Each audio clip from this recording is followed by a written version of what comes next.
Duprey, le président du SICTOM. Alors justement, on va commencer avec vous, Monsieur Duprey, donc le président du SICTOM. Tout le monde ne sait pas exactement ce que c'est que le SICTOM.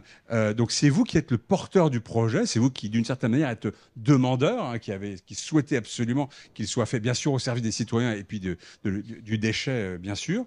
Le SICTOM, c'est un établissement public administratif et il est responsable de gérer le service public de traitement des déchets ménagers. Donc ce n'est pas une structure privée, hein, il faut le dire. Et ceux qui le dirigent, ce sont des élus, hein. Ce sont des maires, des élus municipaux qui se mettent tous ensemble. Alors, vous pouvez nous parler d'un mot quand même de cette structure administrative, mais vraiment un mot.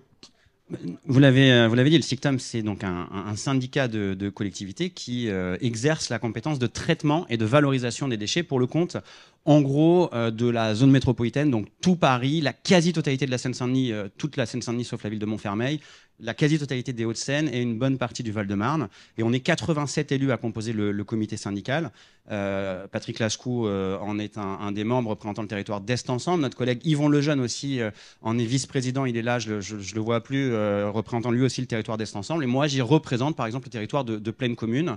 Et on a une gouvernance partagée avec l'ensemble des territoires, l'ensemble des sensibilités politiques également, parce qu'on est vraiment sur un service public urbain essentiel où on essaie de trouver les solutions aux défis auxquels on est confronté, à savoir le traitement chaque année de plusieurs millions de tonnes de déchets, avec des déchets ordures ménagères résiduelles, mais aussi de la collecte sélective, et avec évidemment pour objectif de faire tout ça au mieux, de valoriser au maximum les déchets que les territoires nous amènent, mais en même temps de diminuer, parce que c'est un impératif écologique, le volume de déchets qu'on traite. Mais pour ça, il faut que les collectivités, les EPT, en collectent moins, et pour que les collectivités en collectent moins, il faut que les citoyens en produisent moins. Donc c'est un sacré défi. Voilà, pour vous présenter le SICTOM en quelques mots.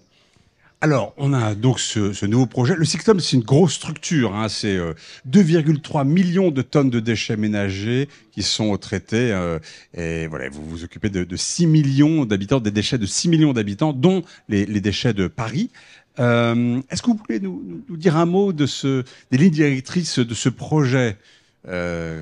Pourquoi est-ce qu'on a besoin de ce projet de reconstruire? Il est très bien là, on le visite, il fait beau, on est bien.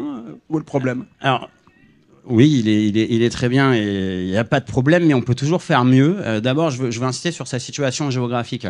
Pour les OMR, les ordures ménagères résiduelles, on a en gros 3 sites de valorisation énergétique sur la zone SICTOM. Pour le faire de façon très caricaturale, au nord, Saint-Ouen.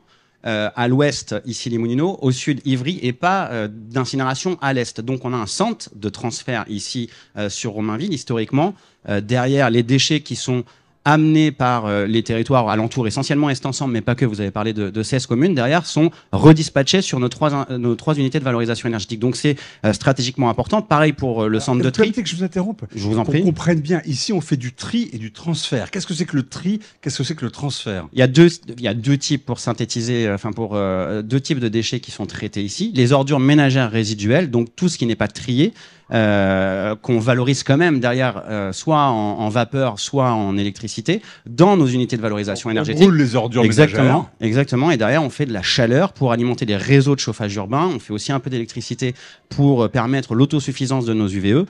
Ici, il n'y a pas d'incinération, mais il y a des déchets qui sont voués à l'incinération dans nos 3 unités de valorisation énergétique que j'ai citées tout à l'heure, et qui ont pour caractéristique d'être toutes les 3 en bord de Seine. Ici, on n'est pas en bord de Seine, mais on est en bord du canal. Et parmi ce qui va singulariser le nouveau projet, moi je veux vraiment insister sur cette dimension, c'est la dimension portuaire de cette future installation.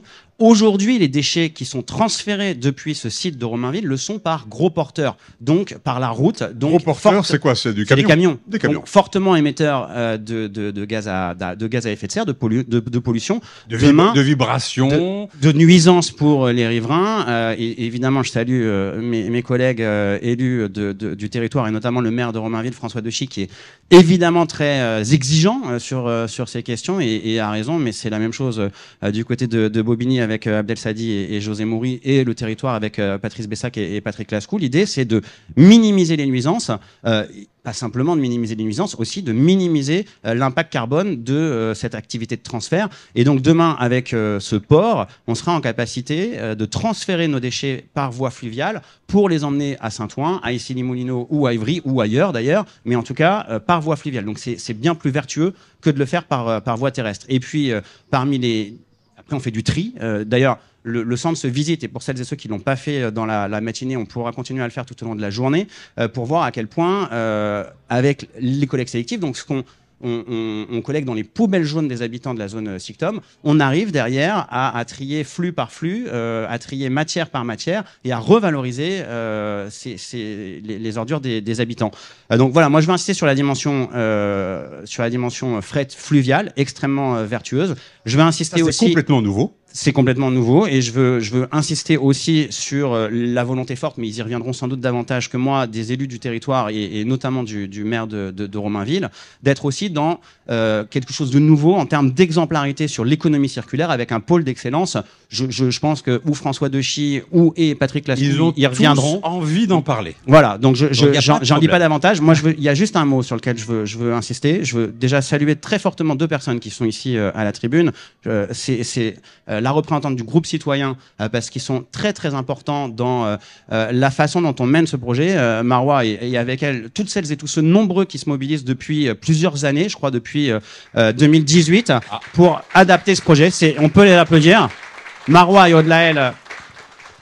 Et saluer tout particulièrement, parce que vous l'avez dit dans votre introduction. Vous pouvez les visiter juste là. Le groupe citoyen, il vous accueille juste ici, voilà, à votre gauche, monsieur. Et vraiment, leur engagement sur ce projet est extrêmement précieux. Vous l'avez dit, c'est pas qu'une affaire d'ingénieurs, c'est pas non plus qu'une affaire d'élus, c'est aussi une affaire de riverains, d'habitants qui ont des choses à dire, qui font évoluer le projet et qui sont très précieux. Et je veux saluer tout particulièrement également le garant de ce projet, qui ne ménage pas sa peine, qui est très mobilisé, monsieur Jacques Roudier, que je veux vraiment saluer, parce que il est sur ce projet depuis 2016.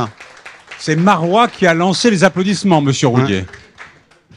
Et voilà, c'est assez exemplaire parce que sur un projet de cette dimension, on peut pas se permettre de faire les choses dans notre coin. Il y a un besoin que ce soit accepté. On est en zone urbaine, dense, on a des habitations tout près. On est ici sur la commune de Romainville, on est de l'autre côté sur la commune de Bobigny, on est vraiment au cœur de la métropole, le métro est à quelques centaines de mètres, et donc il y a vraiment besoin de penser ces choses en interaction avec les gens qui vivent à côté de cet équipement. Alors et monsieur Roudier est très très très exigeant, il a raison, et c'est ce qui fait que ce projet, je pense, a évolué très positivement.